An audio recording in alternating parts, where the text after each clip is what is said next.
Hello बच्चों, happy Sunday. ई4 maths academy every Sunday हम लोग पेरेंट्स मीटिंग रखते हैं एंड आज भी मैंने बहुत से पेरेंट्स से मिला हूँ। एवरी संडे मिलता हूँ मोस्टली। एंड पेरेंट्स का आके बस यही बात है, पेरेंट्स भी बच्चे भी बस यही बात पे अड़े हुए हैं कि बच्चा पढ़ता नहीं है, मन नहीं करता पढ़ाई में, फोकस नहीं आ रहा है, सीरियसनेस नहीं आ रहा है।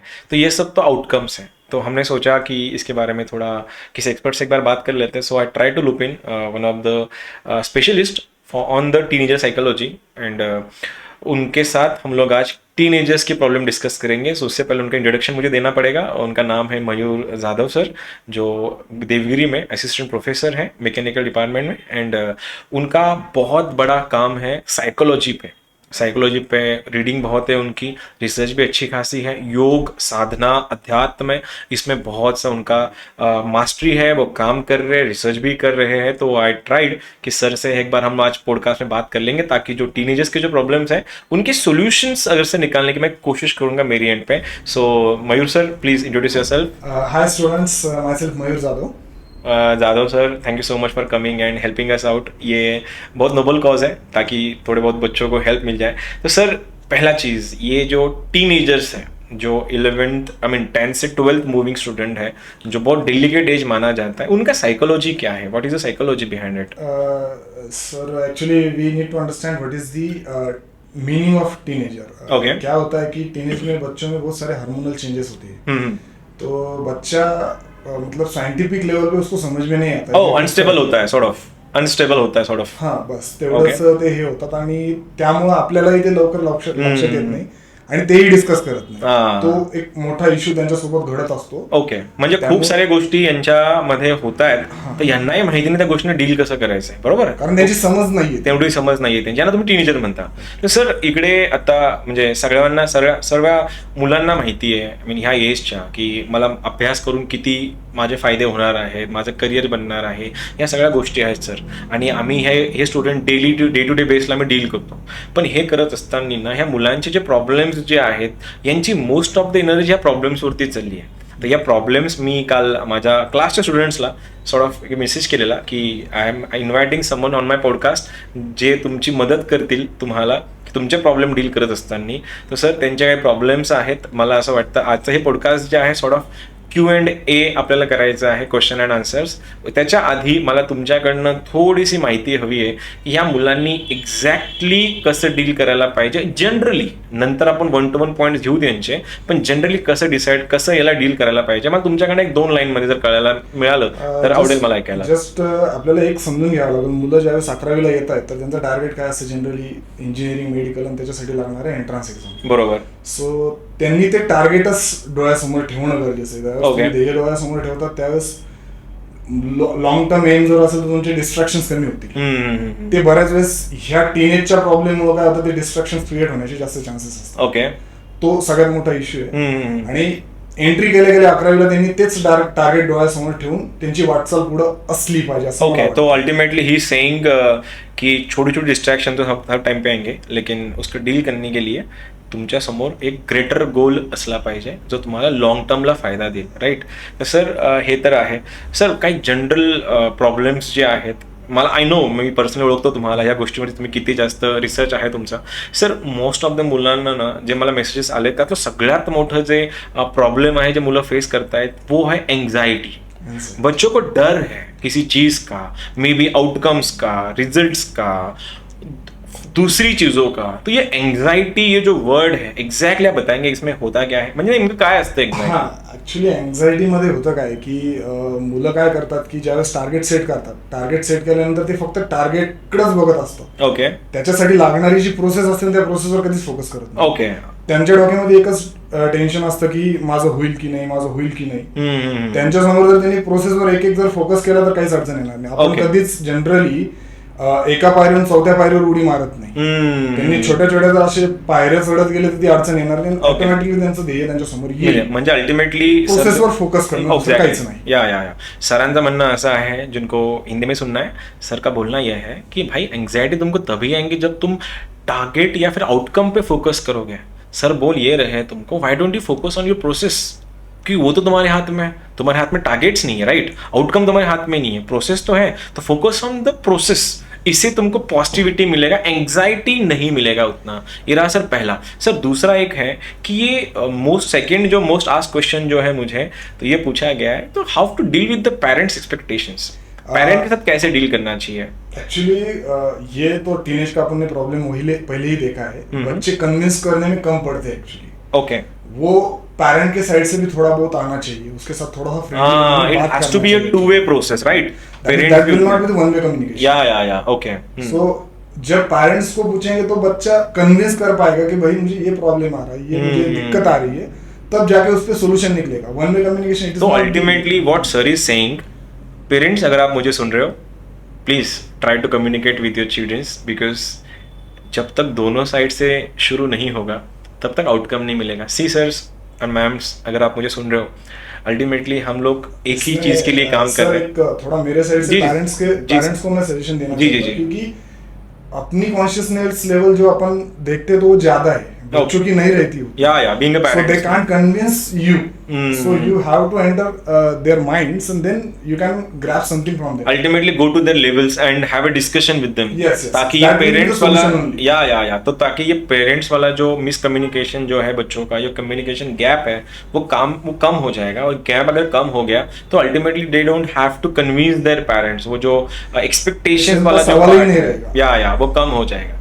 ओके, ये रहा second most. Sir third most important point ये है मेरे स्टूडेंट्स का, I mean most of the students का यही है, आई नो, कि सर इतनी जल्दी at the age of 16 and 17 they want to earn fame and थोड़ा सा पैसा, नॉट थोड़ा सा, बहुत सारा पैसा। इसके साथ आप कैसे बताओगे ये बच्चों को?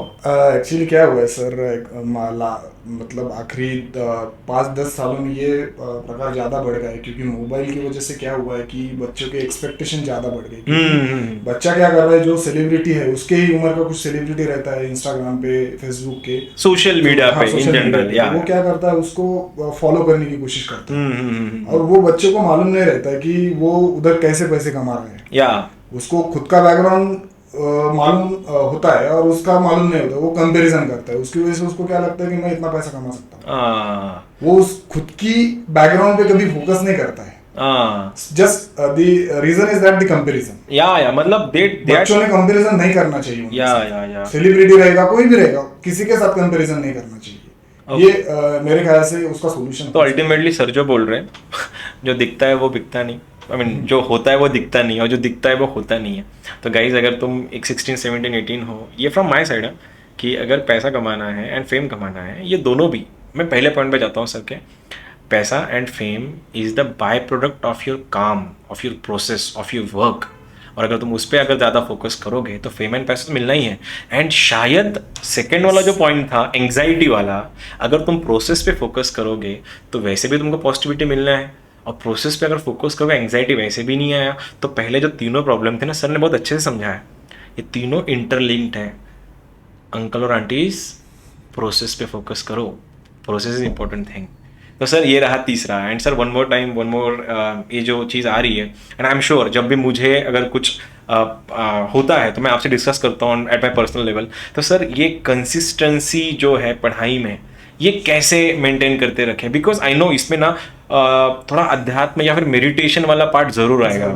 हाँ, एक्चुअली इसमें क्या है, मैंने वैसे पहले बताया कि प्रोसेस पे हम फोकस करेंगे तो हमने वो एंजाइटी का सवाल नहीं आएगा। लेकिन as we know that the teenager problem is there, hormonal changes is there, okay, so we have some meditation techniques. Actually in Vipassana we have the Anapana technique. Anapana, okay. Just we have to breathe in, breathe out. Okay. 5 minute 10 minute के लिए वो करना पड़ेगा, और जो अपनी और कुछ नहीं करना है, खाली ब्रीथ इन ब्रीथ आउट करना है। ओके, ब्रीथ के ऊपर फोकस करना है। जैसे तुम काउंट करते जाएंगे तो उसमें तुमको जो थॉट्स आने वाले हैं वो तुमको समझ में आएंगे, मैं क्या सोच रहा हूँ, बरोबर, मैं मेरे एंड के बारे में क्या सोच रहा हूँ, मेरे प्रोसेस के बारे में क्या सोच रहा हूँ। Just breathe in breathe out and count करो, ऑटोमेटिकली तुमको मेडिटेशन लग जाएगा और तुम शांत हो जाएगी। और मुझे लगता है maximum it is research proven technique from Gautam Buddha. Okay. He has taught that techniques to his disciples, and that is very important thing we need to understand. So एक के बाद एक करते जाएंगे तो हमको समझ में आएगा। ठीक है, तो ultimately meditation is the thing ताकि जब तक तुम्हारा माइंड स्टेबल नहीं होगा तब तक तुम फोकस नहीं कर पाओगे, ये सर का बोलना है। तो सर ये मेडिटेशन वाला जो पार्ट है, जो आपने बोला ब्रीथ इन ब्रीथ आउट करना है, तो सर ये मेरे बच्चों की तरफ से, मैं भी ये सब चीज़ों को पिछले 10-12 साल से प्रैक्टिस करता हूँ मेडिटेशन, एंड आई नो जो फर्स्ट टाइमर जो बच्चे हैं, अगर कोई मेडिटेशन करने जाता है एंड कोई breathe in and breathe out अगर करना है, तो अल्टीमेटली दिमाग में बहुत से थॉट्स आते हैं सर, उनके साथ कैसे डील करना है सर? ये बिगिनर लेवल का ही है एक्चुअली। तुम ब्रीदिंग पे फोकस करेंगे, तुम्हारे दिमाग में थॉट्स आएंगे, बाद में एक स्टेज ऐसे आएगी कि वो आना बंद हो जाएगा। मतलब you focus on the breathing only. Okay, मतलब दिमाग में बहुत सारे थॉट्स आते रहेंगे पार्ट ऑफ मेडिटेशन वो आते रहेंगे। ओके, वो आने के बाद में क्या हो जाता है, जब अपन ब्रीदिंग पे फोकस करते हैं, because we are focusing on our body. Okay, and breathing पे फोकस मतलब अपने बॉडी पे फोकस है, और ऑटोमेटिकली वो आना बंद हो जाता है और कम हो जाता है। फिर बच्चे को समझ में आता है कि नहीं भाई, मैं क्या सोच रहा हूँ, मैं क्या कर रहा हूँ।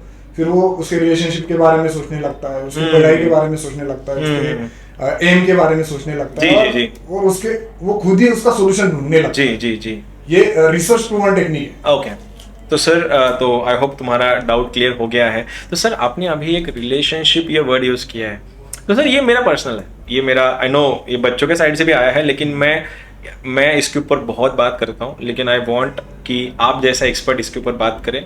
सर ये 11th-12th में हार्मोनल चेंजेस के वजह से बच्चों अपोजिट सेक्सेस जो एक दूसरे की तरफ अट्रैक्ट करते हैं, जिसे हम लोग हमारी लैंग्वेज में कौला कौला प्यार बोलते हैं। तो सर ये इससे कैसे बच के रहे? इससे बच के रहने का ऐसा कुछ सॉल्यूशन नहीं है। जस्ट अपना माइंड जो मन जो होता है ना, उसके साथ खेलना पड़ता है सिर्फ। तुम उसको ज्यादा दबाएंगे ना, so it will create the lot of problems।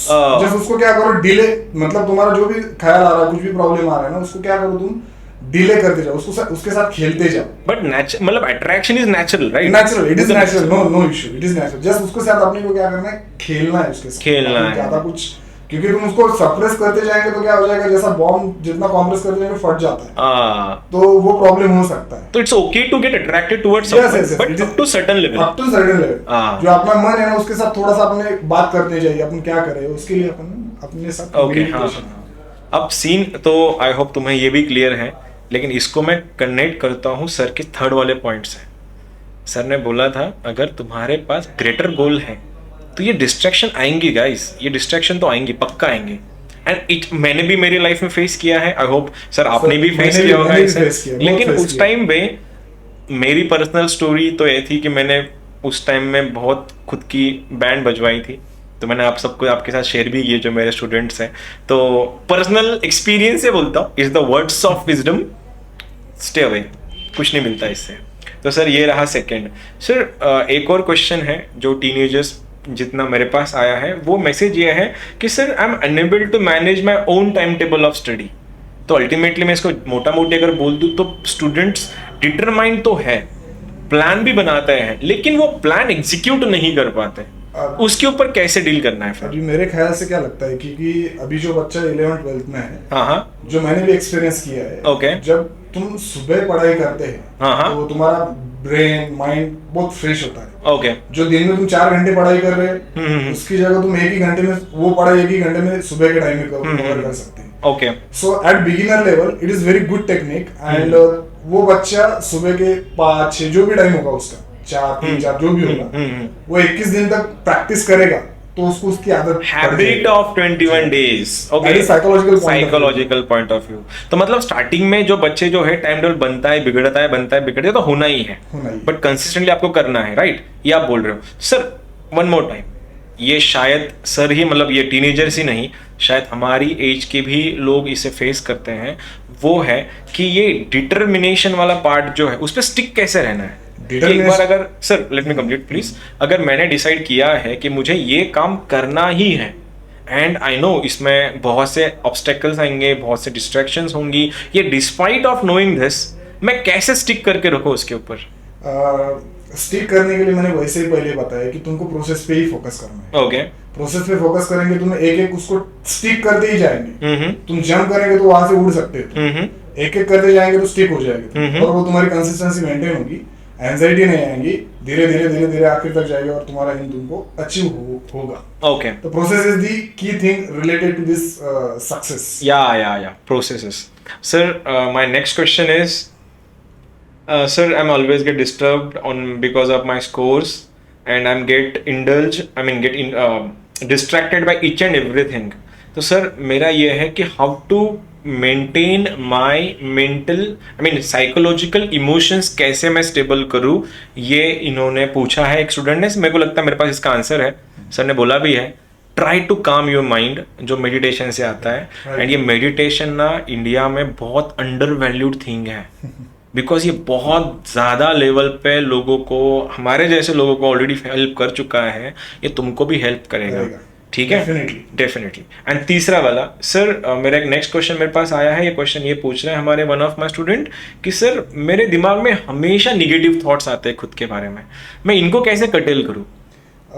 Negative thoughts means उसको तुम क्या कर सकते हैं कि तुम नेगेटिव थॉट्स क्यों आते हैं उसको पहले फोकस करना पड़ेगा. सपोज नेगेटिव थॉट आते हैं कि तुम्हारा स्कोर कम आया तो मैं उसको ओवरकम कैसे कर सकता हूँ. तुम तुम्हारे टीचर्स के पास जाओ, मुझे इसमें दिक्कत आ रही है, मुझे ये प्रॉब्लम नहीं समझ में आ रहा है. वो प्रॉब्लम सॉल्व होगा तो तुम्हारे नेगेटिव थॉट्स आएंगे ही नहीं दिमाग में. तो अल्टीमेटली इसमें मैं सर का थोड़ा और एक्सपैंड करता हूँ, उसको आगे लेके जाता हूँ. सर निगेटिव थॉट्स आपके ना एक टाइम के पॉजिटिविटी लाते हैं. नेगेटिव थॉट इंसान के कब आते हैं पता है? कि खुद के बारे में दे, इंसान का नेचर ही है कि हम लोग 99% गलत सोचते हैं, आई मीन निगेटिव सोचते हैं, 1% सही सोचते हैं. लेकिन निगेटिविटी या फिर अगर तुम्हारे डिज़ायर रिजल्ट्स नहीं आ रहे, अगर तुम उसको एज एन पेट्रोल यूज़ कर रहे हो फॉर योर डिज़ायर, मतलब होता है ना desire as a petrol, results नहीं आ रहे तो मैं इसमें क्या कर सकता हूँ अलग से. हमेशा बच्चे यही क्यों सोचते हैं कि यार मेरा नहीं हुआ तो क्या हुआ, नहीं हुआ तो क्या होगा. कभी ये भी सोच के देखा ना कि हो गया तो क्या होगा, ये भी तो है. तो आई होप ये क्लियर है जिस किसी ने पूछा है. सर नेक्स्ट क्वेश्चन इज, ये ओवर प्रोक्रास्टिनेशन से कैसे डील करें? ओवर प्रोक्रास्टिनेशन जब कब करता है आदमी, हाँ. वो अपने को समझना पड़ेगा. ओके. मतलब उसके सामने क्या है, जो गोल को ही देख रहा है सिर्फ उसकी वजह से प्रोक्रास्टिनेशन होता है. हाँ. क्योंकि वो क्या उधर ही देखता है, नीचे जो उसका मतलब पायदान जो उसको देखता ही नहीं है. और फिर उसको मतलब टालते जाता है, काम को टालते जाता है, पढ़ाई को टालते जाता है. वो वही अगेन वही answer is there, process is the key thing. Sir अभी ये चलो ऑलमोस्ट क्वेश्चन रिपीटेड है, अभी 2-3 क्वेश्चन बाकी है.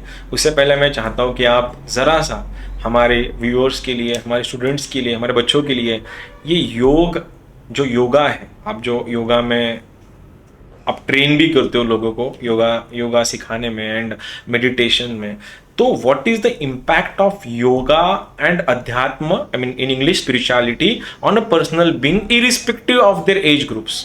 क्या आप इसके ऊपर थोड़ा लाइट डालेंगे? एक्चुअली तुम्हारी जो पॉजिटिविटी की बात तुम हर बार करते हो कि मुझे पॉजिटिव थॉट्स आने चाहिए, तो वो जो स्पिरिचुअल स्क्रिप्चर्स है हमारे, जो मतलब कौन से भी रिलीजन के होंगे, तो वो तुम्हारे मन को शांति देते हैं. जब तुम्हारा मन शांत होगा तो you are trying to do the meditation, और मेडिटेशन होने के बाद क्या हो जाएगा, तुम्हारा मन क्लियर हो जाएगा कि मुझे क्या करना है. तो this is the power of spirituality, योग एंड मेडिटेशन.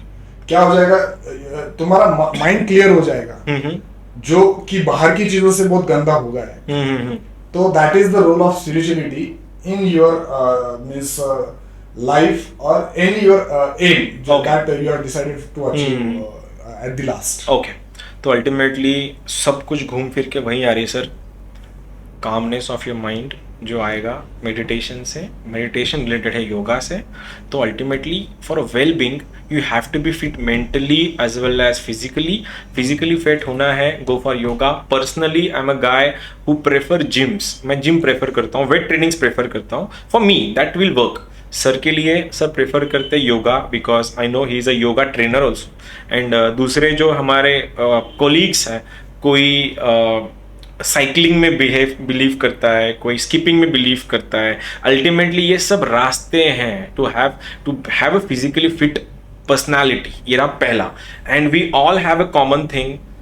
अगर आप तुम्हें गूगल कर लेना इस चीज़ को, टॉप के बिलीनियर्स जो है यूएस के, वो डे टू डे बेस पे मेडिटेशन प्रैक्टिस करते हैं because it's a growing business, it's growing habit in western countries, जो हमारा ओरिजिन है.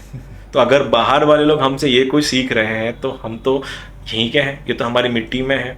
तो try to be on that thing. Sir हमने टीनेजर्स के बहुत से प्रॉब्लम्स फेस किए. तो एक प्रॉब्लम है sir, I mean being a maths का टीचर एंड मैथ्स का class, this is not the platform to ask you, but I think this is my moral responsibility to have word on it sir.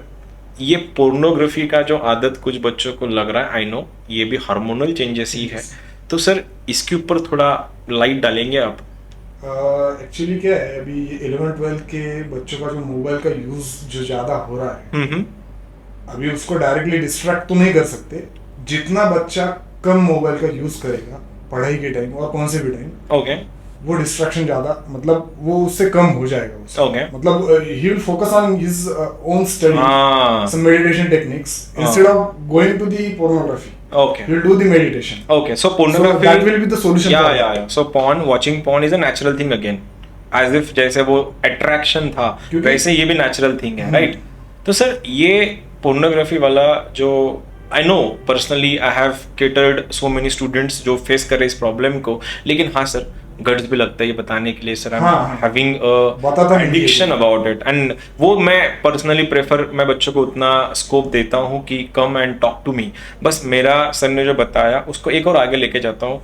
बच्चों देखो ये almost 20 minutes plus हो गए हैं, video में नहीं खींचना है ज़्यादा, लेकिन अगर तुम्हारा माइंड अनस्टेबल है तो ही तुम ये सब चीज़ों की तरफ अट्रैक्ट होंगे, because unstable mind is easy to manipulate, ये चीज़ उसमें से आती है।